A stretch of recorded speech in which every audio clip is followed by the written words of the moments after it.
Okay, we're moving to our next presentation, which is all about Grant Writing 101. And this afternoon, the presenters are Addie Williams and Stephanie Johnson Petaway. And Addie is a licensed social worker and an attorney. She's been doing this for more than 30 years. And she's also an adjunct professor at Wayne State University. As a social worker, she has dedicated herself to advocating for permanency for some of the system's most challenging children. She currently is the president and CEO of Spalding for Children, my agency, which is a private, nonprofit child welfare agency. And currently we have more than $6 million in grant funds that we operate on. So we have some great programs, including this program, okay, which is the NRC, which sponsored the MALDI Institute. In addition to Miss Addie Williams, we have Miss Stephanie Johnson Petaway, and she recently retired as director of the Office of Policy and Practice for Social Service Administration of the Maryland Department of Human Resources, as well as Compact Administrator for the Interstate Compact on Adoption and Medical Assistance. The Interstate Compact on the Placement of Children. Stephanie has over 30 years of experience in the field of child welfare as well. She's worked in both local department and the state office. She was the adoption program manager for a little more than 10 years. She served as president for the executive committee of the Association for the Administration for the Interstate Compact on Adoption and Medical Assistance. She's also served as president for the National Association of State Adoption Program Managers, and she's also served on the Adoption Advisory Board of the Child Welfare League of America. Would you like for me to stop reading? It sounds really good. It sounds really good. She likes to. What? She has so many accomplishments. What can I tell you? Stephanie has experience in serving many diversified populations. She taught social work courses at 3 of Maryland's community colleges at the same time. Whoa, she's a major woman. She's a major woman for 10 years. She is a grant reviewer for Child and Family Service Review and for the Children's Bureau. And she's passionate about the care of families and children that she has served working in the child welfare system. And with all of that said, I bring to you two wonderful women who are going to talk about grant writing, a skill that I'm sure if you haven't had the experience, you're going to learn something from their presentation, and one that is invaluable in this field. You always need money, and you need the skills of writing grants well. Thank you. Thank you. And unfortunately for Stephanie and me, you had two very dynamic speakers this morning. You just had an energized panel. Now you all have had lunch. You've had your break, and so now everybody will be asleep during our panel.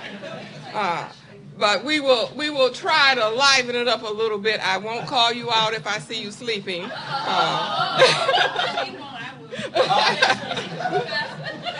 So we're going to talk about Grant Writing 101. And I've got a disclaimer because we're going to try to do in 45 minutes with that which often takes a semester course. And so we're going to hopefully pique your interest, but you won't be skilled based on what we present to you today. My information was gained from Winning Grant Second Edition, Mel Carlson. This is an excellent resource for you. And in fact, when Spalding does when we do our grant writing a little bit, it really is a team effort. This book was recommended to me by Sharon Lynn, our evaluator, and it's excellent. So a lot of my information will be pulled from here, as well as a little bit from the experience that I've had. We do have exercises that you will have at the end of this, and I know you would all enthusiastic about doing some exercises at the end. We have two. Hopefully we'll get to at least one of them. You also have 2 sample proposals in your packet. Again, these are samples. Don't take it and go write a grant and use it word for word from the sample. You will have to tailor your information, but this gives you an idea of how some proposals are written. In terms of Spalding's grant history, we were established in 1968, and it really was two forces that came together: a group of parent advocates out of Ann Arbor and an elderly gentleman farmer by the name of Warren Spalding. The group of parent advocates were advocating for children with developmental disabilities to have permanent homes. In 1968, if you had a developmental disability, were a minority, an older child, a family group of children, you were considered unadoptable. And this was unacceptable to that group of parents. Warren Spalding was an elderly gentleman farmer. He had a farmhouse, and he wanted to do something for children. He was put together with this group by a woman by the name of Dorothea Pillemeyer. Now, originally they told me Dorothea was Warren's cousin. I found out later she wasn't related to him at all. So I don't know what the relationship was, but she brought those two together. The group of parent advocates got money. Warren gave his farmhouse and all the surrounding land to develop Spalding's first offices.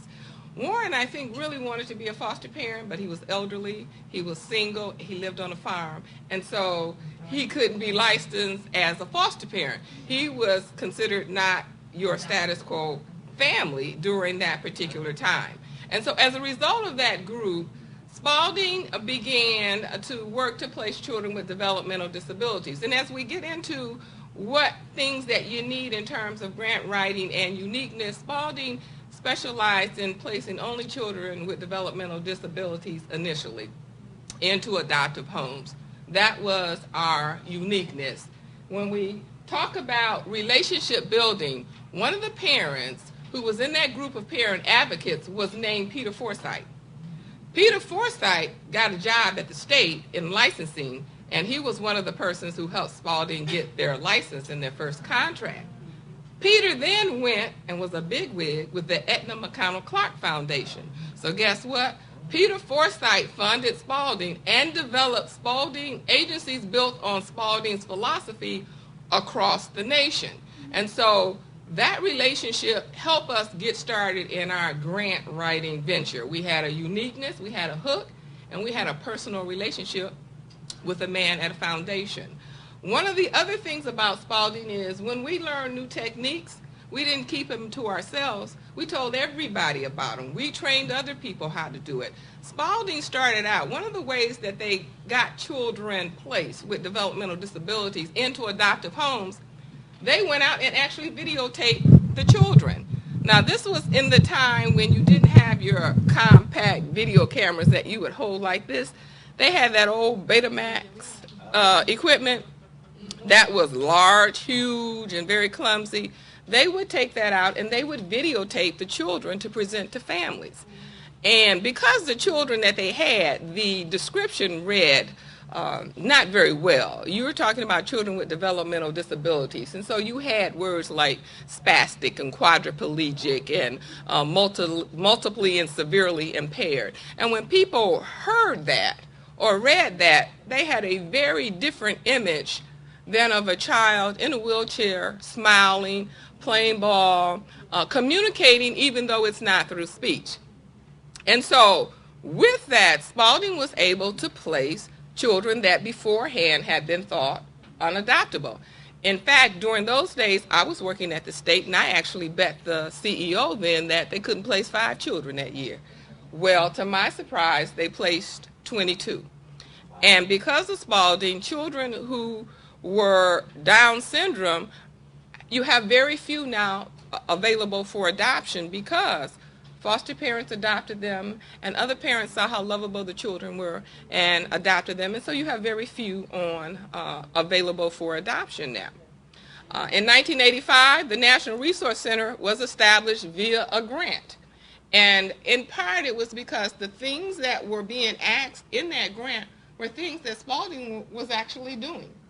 And so we got the grant in 1985. Then it was called the National Resource Center for Special Needs Adoption. We continue with that grant, but today it's a cooperative agreement, and the cooperative agreement came into effect in 2002. 2002, it became a cooperative agreement. Over the years, Spalding has received grant funding for a number of collaboratives and projects. Kinship, where we focused on working with other organizations and agencies to find families for children who are available for adoption and focused on relatives. Family Registry, initially called the Black Family Registry, where we began to register families so any agency in Wayne County or the Tri-County area could adopt. Bondelli, it was a program that focused on placing African American males into adoptive homes. We had health centers, prevention programs, post-adoption services. I got money to fund a development director to help me raise money to help support the programs that the state didn't fully pay for. We had money to support programs in the adoption unit. We got money to develop a respite care program. And we now have what's called a partners campaign. It's an endowment campaign that we receive money for, with the goal, and the hook there is, we ask people to become a partner by giving us $4,000 to help cover the cost of an adoption. And we will, with that money, place a child in an adoptive home, and the money that we get from the state that covers, or that doesn't cover, but that pays for part of the adoption, we will put in the endowment fund. We started out with $4,000 for an individual partner, and I have a very energetic board and board member who spearheaded this process. He then decided that it should be $25,000 for financial institutions paid over 5 years. And because of John Barfield, we have received hundreds of thousands of dollars from private foundations for this endowment that was up to $4.2 million, but now it's down to $3.5 million. But we're hoping that the market improves. But all of that was from private foundation grant money. Today, Spalding has in excess of $5 million in grant funding. We have 2 grants from the Department of Health and Human Services, the National Child Welfare Resource Center for Adoption, and the Infant Adoption Awareness Training Program, our national programs that are funded jointly to the tune of about $5 million. The Children's Trust Fund, over this last summer, wrote 3 grants to the Children's Trust Fund for $250,000 each, and was awarded money for all 3 programs, which is a little bit unheard of. And the Dave Thomas Foundation, the Wendy's Wonderful Kids, we started out with one Wendy's Wonderful Kids recruiter, did a good job. They came to us and said, "You want another one?" Yes. And so now we have 2 Wendy's Wonderful Kids recruiters. So what's the key to writing a winning grant? And we'll give some helpful elements before we get into the mechanics of what you will be doing. A strong case for funding. And in our instance, in the beginning, it was placing children that nobody else was placing in an adoptive home. Excellent reputation. And that can be for implementing grants very well, or for providing the services that you do. History of success. Nothing talks about success more than a history of success. Good evaluations and reviews, and we'll talk about evaluations, but all of our grants are reviewed and evaluated by an external evaluation firm. Strong accounting structure. The one thing that I always stress to my staff and to my organization, they will never get me on who stole the money. I have financial people in place who do an excellent job of accounting for every dime of that money, knowing what federal requirements are, knowing what IRS requirements are, what are good, solid accounting principles. My finance person is a very hardworking person who has no problem stepping on anybody in the agency to get the receipts that she needs. You need that. Yeah. Natalie can testify. You need that kind of person, because you don't ever want to get a grant and have an issue with the money not being expended per your budget or per what your program said it would be. Competent grant writers. And in my agency, we don't hire grant writers. We don't have any money. It's a team effort. All of my vice presidents have the capability of writing grants. When it's a grant, we all get together, we come up with the plan, we divvy up assignments, and then it generally comes back to me, and I make sure it's in one voice before we send it out. And we include everybody. Our team, our evaluator is included also in our grant writing effort, so that everything that we write is very well written and really tells our story.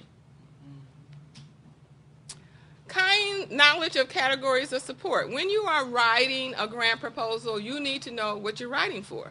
Operating or unrestricted funds are funds, and there are grants out there that will actually give you money to operate your agency. It's unrestricted. You can use it for whatever program you have. There's money for special projects. You want to do an adoption campaign and you need $100,000. Then you can write a grant specifically for that special project. Capacity building.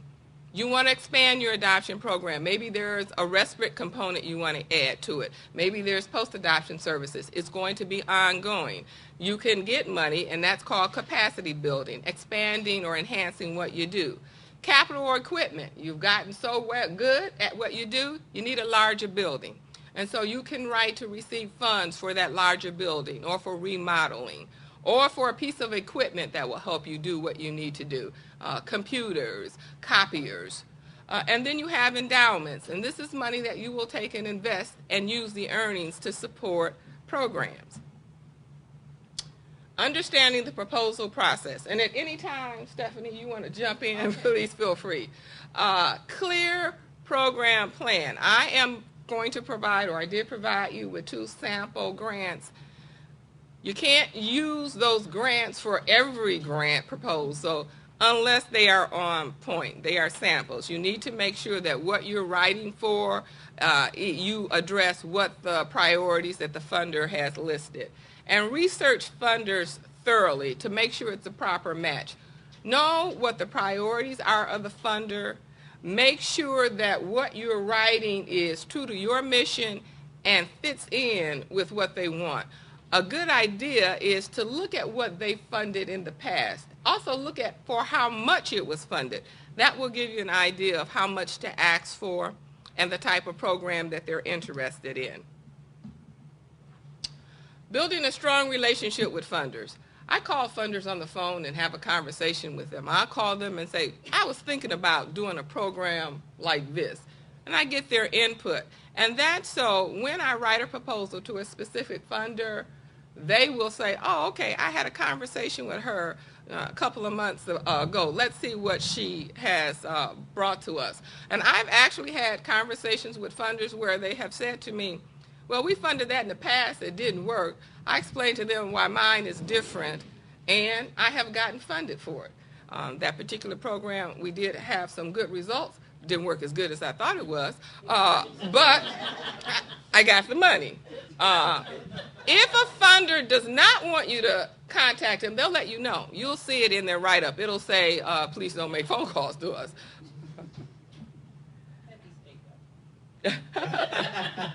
Target your proposals carefully. Invest resources appropriate to proposal funding level.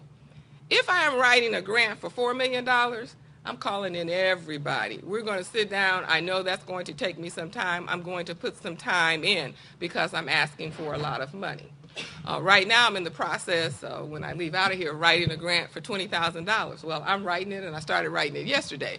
And that's because I'm not asking for a lot of money. I'm not going to pull a lot of time and resource in it if I'm only asking for about $20,000. So your effort should match the amount of money that you're asking for. Now, that doesn't mean don't do a good proposal and address the issues. You need to do that. But you don't want to spend a lot of time and a lot of money on a proposal that's not going to net you a significant amount. Write a concise proposal, and Stephanie will... No, I want to say one thing. Okay, go ahead. I mean, it's really important. when you write for $1 million or five and you bring in all those resources, she said to you, I read it at the end to put it in one voice. It is nothing like reading a proposal that reads like 10 people wrote it and they each did not read what the other one wrote. It is absolutely a dud, and it will fail. It may not fail. It may look good to you, and I can't tell you where it will fail, but probably in the area of approach, because we won't get the sense of what you intend for it to do. And you really, that's really key to writing a good proposal. And make it concise. Yes. Don't beat a dead horse. Say it, make sure it's clear and we can understand it. But the other thing that helps to kill a proposal is if you're saying the same thing over and over and over again, and your reviewers are having to read it over and over and over again, it is not a fun time. Yeah. So be descriptive, be thorough, but be concise. Knowing the types of proposals. First, a letter of intent. A letter of intent is not a proposal. Generally, you have some funders who say, tell me in summary what you're going to do. If I like what I hear, I will invite you to write a proposal. So in your letter of intent, what you want to do is to summarize what your mission is, what the goals are, what the outcomes are, and why the fact that your board is supporting this and why you should be funded. Usually it's about 2 or 3 letters. You don't want to put everything in there. You want to make it short, sweet, and straight to the point. If the funder is interested in your proposal, they will then contact you and invite you to do a full-fledged proposal. A letter proposal. Now, a letter proposal is actually a proposal. And a lot of funders, private foundations for your smaller funds, will only ask for a 3, 4, or 5-page proposal from you. You should look at what they're asking for and include it. And again, make it short, sweet, attractive, and to the point. Your longer proposals, and generally I think of longer proposals, I think of the proposals for HHS. Those are long proposals. Yes, and they can be, and these are not proposals you are going to write overnight. These are not proposals you're going to write in a week. Generally, it takes us about a month or 5 months to get those proposals written. And as we go down further into the presentation, we'll talk about how we do that. But that's assuming that normally they do. Normally, Heidi, it's generally at least it's.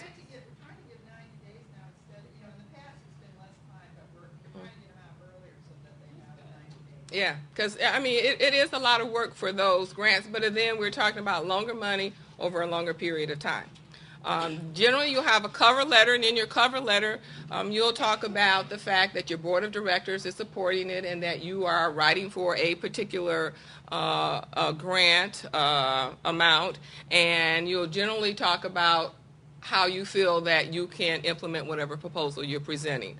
Then you will have the proposal. They will generally give you an outline of what's to be contained in that proposal, and they will give you evaluation factors, and you will write to the evaluation factors, making sure you include all the information that they said is required in the other areas.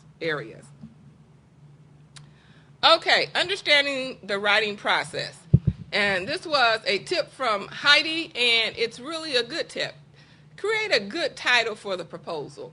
I mean, we would have titles like I Can, I Care, so that when you think about it, you think about that particular program. MALDI. I mean, it takes me a long time to remember what MALDI stands for, but when I hear MALDI, I know we're talking about the program, the NRC, and I can see purple and green, and I can see a star thing shooting from. When I think about Adopt Us Kids, I think about a circle with an eagle in it. I mean, you want to brand your proposal so that when the reviewers are reading it, it sticks in their mind. So you want to have a catchy kind of title. And I think, I know, rather, that Dr. McCoy brought that point into you by saying that you have to frame the message so that it will be heard and understood. And so if you don't do that, if you don't become concise, have a good catchy title and a theme right there, then you may have lost the whole thing right up on the front page. So this is important. Good flow. Make sure your sections build on one another. It is really rough on reviewers. When you outline some goals and objectives, you have an approach that doesn't tell you how you're going to meet your goals and objectives. You have a budget that's way out of whack with what you said you were going to do. And your evaluation section evaluates something totally different from what you said you were going to do. Each section needs to build on the other section, and there should be a logical flow from one section of your proposal to the next. Use a positive writing style, well-reasoned and thoughtful. Talk about what your program will do if funded, not how bad it's going to be if you don't give me this money. You want to make sure that you're positive. Avoid jargon. You don't know who's reviewing your proposal, and they may not know what NASAP means, or they may not know what PTR means. So make sure you spell it out at least the first time. Oh, see? Parental termination of rights. Or TPR. PPR, oh. PTR. But TPR. anyhow, the point. See? The point is well taken. It's yeah. Oh, okay. It's just okay, like. I know it's stiff or something. Yeah. But see. But see, it's just like today somebody said stranger adoption. I never heard that in my life. I have in the last 6 months, but it's somebody's jargon that came out of someone's state, and now it's a term. It's like special needs adoption. And now we're trying to get away from that because all kids are not special needs, quote unquote, if they're adopted. So I'm scared of the special needs child. But it's just a little child, just like the one I have down the street that I already know. So those are also jargons, but also the letters. Mm-hmm. The Acronyms. SFC and the KMJs and the LPTs. Mm-hmm. Remember, the person reading it doesn't know you. Actually, they wouldn't be able to read it if they did. And again, don't overwrite. Don't use a shotgun approach. Again, don't take those grants proposals that I gave you and send it out to everybody. You need to make sure that proposals are tailored to the funders' priorities and their outline. Plan to send the proposal out at least 6 months before you need the money. They take time to review. Sometimes if it's a private foundation, they have to call the trustees in for a meeting. They have to review it along with other grant proposals. And it may be 6 months before they let you know whether or not you're going to receive the money. So if you need the money next week, you may want to try to look for a loan because you're not going to have time to get a grant proposal. And a word to the wise in terms of going out to philanthropic foundations, relationships are important. You need to get the catch on somebody there that has some impact, and they need to feel connected to you because they have to carry it to the board and convince them that whatever it is you're selling is really green and not orange. Mm-hmm. And the other thing is, it's already too late for this year because they usually start their meetings in January, and those documents should be there. And they'll tell you in a minute, in February, it's too late. We've spent our money. Mm-hmm. So that's why you can start early, because you've already done your research. You know what they like, and you're sending it off in the mail in December. So get honest feedback before you send. And so you don't want to send it to someone that's a yes person.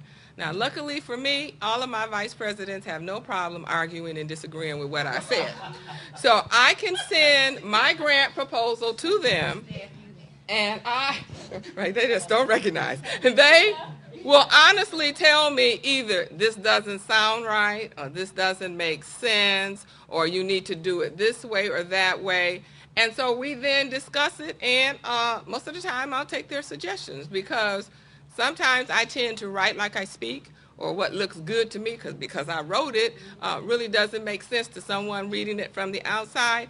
And so I send it to other folks to get honest feedback. There was an individual who's no longer with us. Her name was Ernestine Moore, who was excellent. I would send all of my stuff to Ernie Ernie would send it back with some suggestions and clean it up. I also will send stuff to my evaluation firm, particularly my goals and objectives and the evaluation plan to make sure that I am right on target.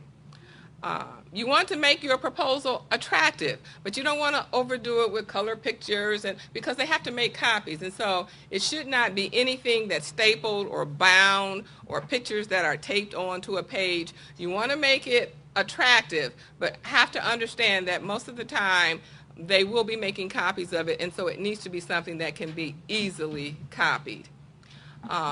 Win-win outcomes. When we talk about research of foundations, if a foundation's priority is after-school projects and you're coming to them with an after-school project, that's a win-win situation. They get to fund something that's in sync with their priorities, and you get to have money for a program that you're interested in.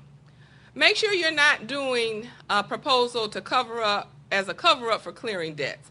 You owe the IRS some money for staff taxes that you didn't pay for the last year, and so somebody comes out with a grant for an adoption campaign, and so you decide to write a proposal because your goal is once you get the money, you're going to pay the IRS those tax monies, and then you'll be able to keep your staff working for the adoption campaign. It's not going to work.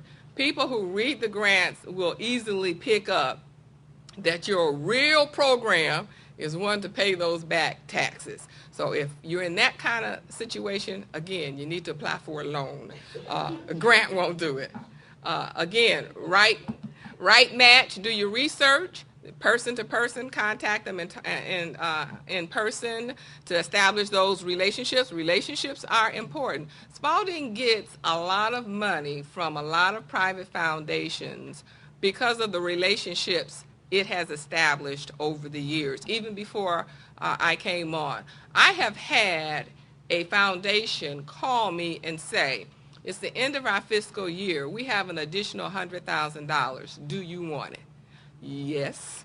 And I took that money and put it in my endowment. And so you want to establish personal relationships where people will, when they come up with new ideas, will call you and say, are you interested? Again, invest the time at the level of the grant. Do not quote samples unless they are on point. Be true to your mission. You know what the mission of your agency is. If you're doing a grant, make sure the grant is in sync with what the mission is. Again, reviewers can tell if you're trying to write a proposal simply because you need money for a certain thing. Establish a vision, prioritize, and be ready when opportunity knocks. Okay, understanding the mechanics of grant writing. Stephanie, you want to do all of that, and then I'll jump in. Okay. All right. Whatever you say. She the boss. Well, I think we've already covered this. You need to know your funding source, and that is certainly key to anything. And if you do not know your source, don't send them a proposal. You need to do research. You can look on the internet now. You can go in almost any book, any agency that's anything. You can look up the agency. You can find out what they've done over the years. You can also learn that they never done what you want. But you might know Miss Sally, and you might think, I can convince her. But before you send that work in, you better talk to Miss Sally, because you need to know that you have somebody on your side. When you prepare your letter, for instance, of introduction, you need to have her to tell you what words need to go in it, because if they've never funded this, they're not going to buy it, and you're wasting your time. So you need to really, really do your research well. And I know I've done some grant reviews for like people in Maryland, as well as for, what are those people called? Volunteers for America. I could only think of the acronym. Volunteers for America. And, you review things sometimes and you wonder, what did they read? They didn't even read the request that went out. It's not only that you didn't know your organization, but you're asking for something that the organization can't provide, will not provide, didn't even ask you to respond to. So you need to make sure that you do that. And in the federal grant market, the need for assistance. Now, they put out a proposal, request, and they are real clear on things they want. And you can even do a little modulating on what they want and add a little bit that you want that's creative, that shows you have a vision, that you're expansive. But your need for the reason you're asking for it has to be the reason they say they want to fund it. And it has to be so clear and so succinct that when a reviewer such as myself looks at it, I said, now this, if they got the documentation here, this is going to be a good document. And of course, writing comes into that, how you write it. But more importantly, did you read what they asked for? And are you addressing that? And I'm going to jump in terms of the need to build on what Stephanie said. You need to make sure you have some hardcore statistics to back up your need. And it should be fairly recent. It's a little bit disconcerting to read a proposal, and they've got data from 1975 just to find a need for a proposal or program today. Make sure your data is recent, it's relevant, and it's hardcore. The other thing is you want to make sure that you quote authorities, that in your writing, we don't want you to be, really sloppy, sentimental, but you need to have some emotion. When I read what the need is, I need to see some emotion in there. You should also identify the geographic area that you are going to serve when you're writing about the need and the population that you're going to serve. And again, have statistics to say that in this geographic area for this population, this is what the need is. And I think that goes back to Dr. McCoy's thing. Don't just say this is the problem, but you also need to talk about, and this is why it's the problem, and this is why I think this will address the problem. And as you do a review of the literature very quickly throughout your document, it's okay to go back and use some of the things that Dr. McCoy quoted, but if you don't have anything that happened that was written in the last couple of years, and I'd say year, about anything that we're doing, then you're off. You're going to be off. You're going to be marked down on that because, you haven't linked why this old something that happened in 1963 makes sense in 2009. So you really have to bring all of that stuff. And I think that reflects in the geography. If you're out in Possum Trot, is that right? I haven't been there like the other ladies. But if you go to Possum Trot, if you describe it, because I have heard it described, I am real clear on how it is. But if you describe it in this paper that you write for your request for funds, then I will also see it if you write well, and I can help you. I can understand where you are and why, because there's no light in the evening and there's nowhere to go to play and no movie theaters, why, this vision of yours is really great. But that's why geography is also important as you describe things. And your objectives, Addie's been real clear on that. I read a proposal recently, last year. Objectives were all over the document. I couldn't figure out what they planned to do because there was one on this page, and the thing in number one is too long. I haven't told you that yet. It was already too long. So they had lost half of the document because the feds pulled the pages out. But I couldn't even find the objectives and then what the outcomes are going to be. So you really need to have that written. And people don't really know what an objective is. And to make it, and the feds are really clear, it needs to be specific and measurable. And it really isn't that hard, but we get grandiose ideas. We want the world saved. Okay, how are you going to save the world? Well, we're going to walk across the street. Well, no, we're going to save the world in 2 days, and we're going to walk across the street every 5 minutes and carry a bucket of water to the people on the other side. It has to be real clear and real measurable, and that's the part of objectives that we fail on. And to give you a clue, goals are the broader statement, and that is more long-term. Objectives are more short-term, and an objective because usually you'll say it's to reduce, is to increase, is to enhance. Those are generally what objectives start with. And they should be, again, measurable and quantifiable. And your objectives should tell you, they should be outcomes, and they should tell you, if I get this money, this is what is going to happen. This is going to be the results of our program if this proposal is funded. Which is benefits, results, and outcomes. Thank you. And the approach is a section that is really important. Actually, it's probably the meat of your whole report is your approach. What is your approach? And that's when you can tell that too many people wrote it, or the people who wrote it didn't understand the vision of the person who had a dream. So I worked in the state. I don't do that anymore. I worked in the state, and I know that, you know, the administration could say, oh, okay, there's a grant on disproportionality, go get the grant. And then I've got to think of somehow to do it. They may give me a drop, maybe you can do this, but this is why we need the money. Getting that to come together in an approach section, which is usually very heavily weighted in an evaluation, is really hard. So that means you really need to have a time where you sit at the table and you had conversations with people. You say you had conference calls and stuff like that, but everybody that's going to help it all needs to come together and sort of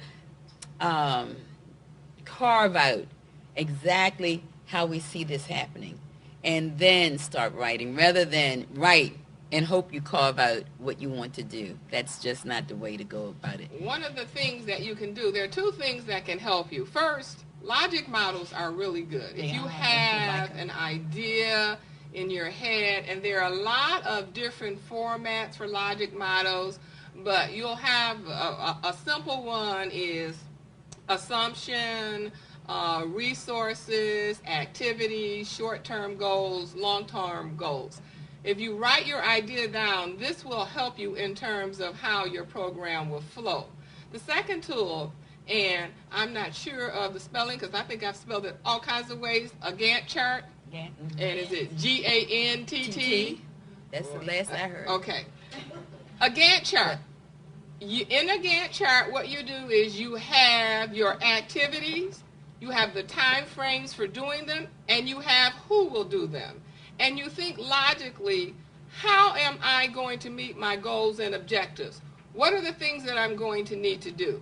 Oftentimes, first, administratively, you're going to need to identify or reassign staff. You're going to, if you're going to contract with people, you're going to need to contract with them or to hire staff. Then if you're going to have, let's say, a consortium, a group, or an advisory council, then you're going to have to identify where the council is going to come from, who's going to contact them. You would list down everything that needs to be done under the correct category and the time frame it needs to be done in. Reading that gives me an idea of how things are going to be done and what time frame they're going to be done in. Your approach also needs to tell a story. So when I read the approach, I need to get a good feel of what your program's about and how you're going to do it and what the end results is going to be. And again, it's very, very important that your approach tell me how you are going to meet these goals and objectives so that I know that this, in fact, can be done. In the case of the federal government, they actually may ask you to put in the logic model. Do not make the mistake of leaving it out. When they ask for a logic model, then it needs to be in your response. The other thing is a Gantt chart could be a plus. If they don't ask for one, you can put that in the appendices. It doesn't count on your pages, but it helps a reader to see if you really processed your time, who's going to do it, when it's going to be done by, and is it logic? Does it make sense? Is it compatible with the budget that you've presented? So, you know, those are little tools that you might think about as you prepare to do requests for them. I like hurrying up. Organizational history. No, excuse me, that's funny. This is very serious. It is very important that you put in your organizational history, but in the federal government, they also ask for your organizational chart. So they want to see, you know, sort of where people fit, where this program is going to fit and sort of who's going to manage it. And so you need to do that. Another grant, they may know nothing about you. Hopefully they do. But having a piece, even if it's in an appendices, that talks about how you've been around for 20 years and why you've done good work and good data on what you did already with the money that you've had. And these other areas here, very important areas, staff, who is going to lead the project? What are their credentials? Are they really capable? Are they really going to do it? You say $20,000. Is a doctor of research really going to do this for $20,000? Well, I might have a clue who the doctor is, and I know that she's going to do 20 other things, and other people are paying her. But if I'm not reviewing it, and I don't know who she is, or if I don't know who she is, I'm going to say she's not going to do it. She's not going to do it. So that means your request doesn't, your budget isn't in sync with your staffing and with what you want to do. Evaluation component there is it. It is it. It is required by everybody. They want to know either that you're going to evaluate if that's possible and who you have on staff that can do it, that's non-biased, and how that will work. They will also want to know if you're going to farm it out, who and what they plan to do. What kind of model are they going to do? What kind of evaluation tools are they going to use? And then, you may not know it, but most people have somebody on the panel that really knows which of those things work with certain kinds of groups. So, I was on a group of a whole lot of researchers, and those researchers could say to me, oh, that thing, whatever that is, it was an acronym to me, it won't work with this. What they plan to do won't work. So it really does require research. Your budget must be congruent, must be consistent, must make sense. If you need $20,000, you can't ask for much. So don't be saying, I'm going to give you $1 million worth of work. They know you can't do that in $20,000. And I really believe the attachments are important, because if, in fact, you have done an excellent job writing and you can say something's in the back, at least then it's still there and it can be utilized. And I just can't say enough for 50 pages. If you're told to give it in 50 pages, 49 will work, 51 will not. And 51 could be your budget. You could lose the grant because the budget isn't there for the reviewer to see. It will not be there. So read. If it says 50 pages, do it in 35 if you can. Don't do it in 51. Anything after 51, and I've had 30 pages after 51, is a waste of your time. It's a waste of your time. I don't even see it. Yeah, you want to know why we won't know about it? Won't even see it. Because after 50, all those pages are taken away. And I guess I want to say for format, the headings, like if it says approach, write approach. Put a heading, approach, and put it in there. Don't let somebody say, I think they said approach. Let me see what page was approach on. Oh, let me see. Those objectives, where are they? You need to say, here's my approach.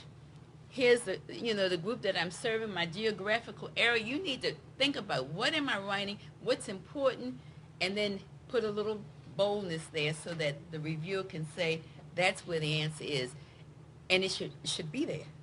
It doesn't matter. Then of course we do allow you, if we find it in the 50 pages, we will take we'll give you credit for it, but it should be in there where you've noted. And then if the first page is the title page and the second page is the table of contents, That's a shame.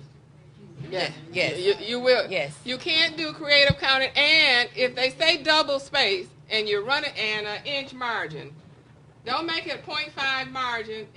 On page 25, you do single space for 3 pages and then go back to double space.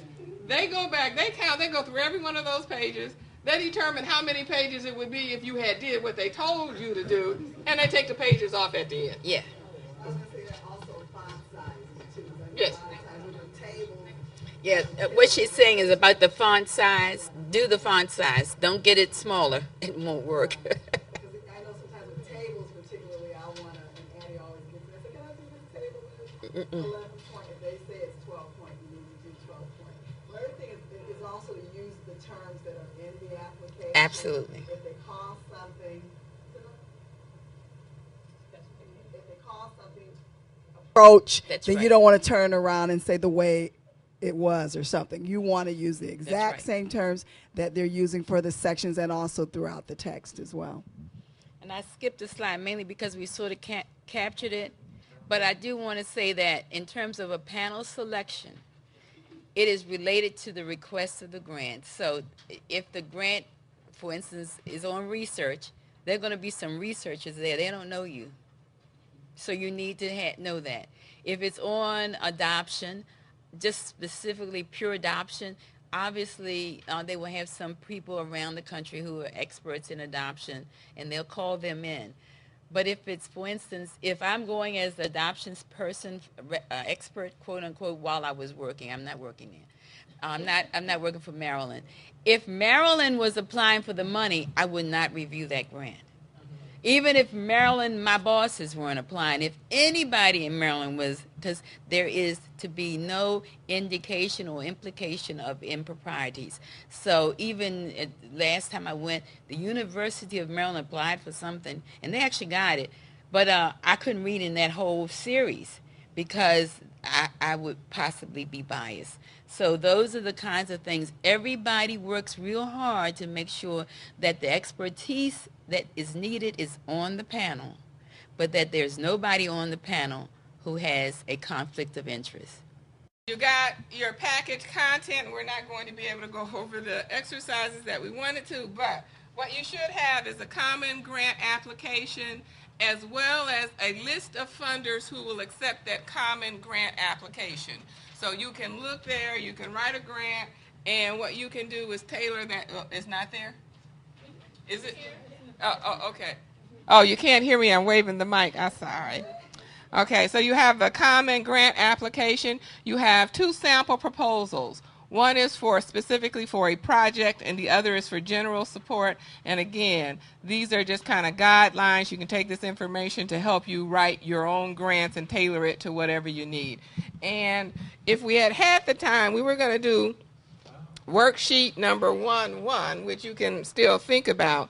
But what I wanted you to do is to begin thinking about proposals and projects that you would like to see in the next 2 or 3 years in your organization, and to begin thinking about what you need to put in place so that you can begin writing grants for that.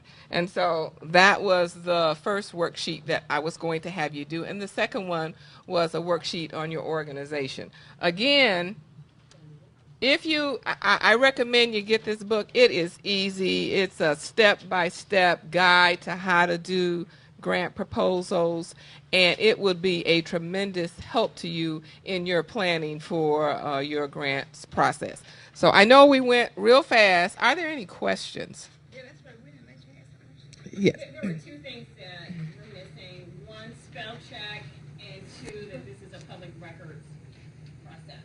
Yes, that well, and it again depends on who you're writing for, but spell check, make sure words are spelled correctly, and also check your grammar.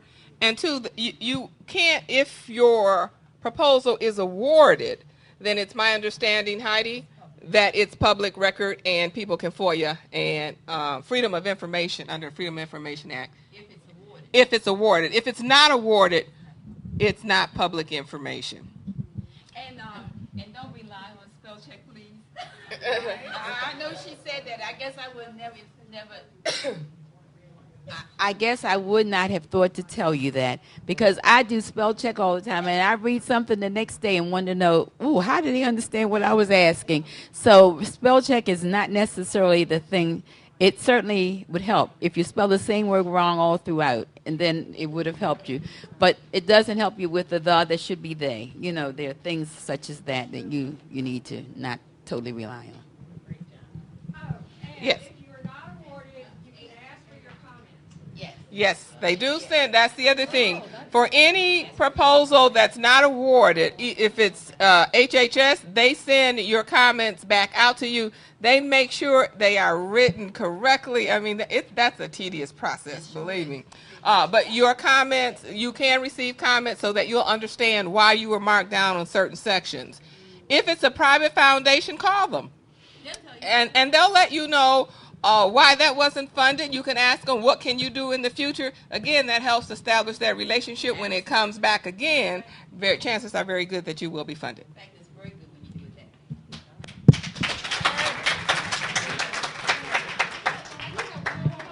Yes. Best place to find out where the opportunities lie. Yeah. Yeah, exactly. It is internet. For the Department of Health and Human Services is www.hhs.gov. Grants.gov. Grants.gov. Okay, outside of there. You can go on and Google and get a whole list of foundations. And in fact, there's one that I use that's really good because Chase Bank manages the grants for a number of foundations, and the outline, I did the same program, cut and pasted into 12 different outlines, and I nickel and dimed at $2,000 here, $3,000 there, but I got $24,000. And so you can nickel and dime what you need to do, find out how much they're willing to award, find out if this fits into the priority. And for these particular grants, the outline is exactly the same. The questions are exactly the same. So if it's the same program, it will work there. But go on the internet. You can get lists of foundations for your specific area, for specific topics. There are thousands of foundations out there that you can get. Just go on and Google.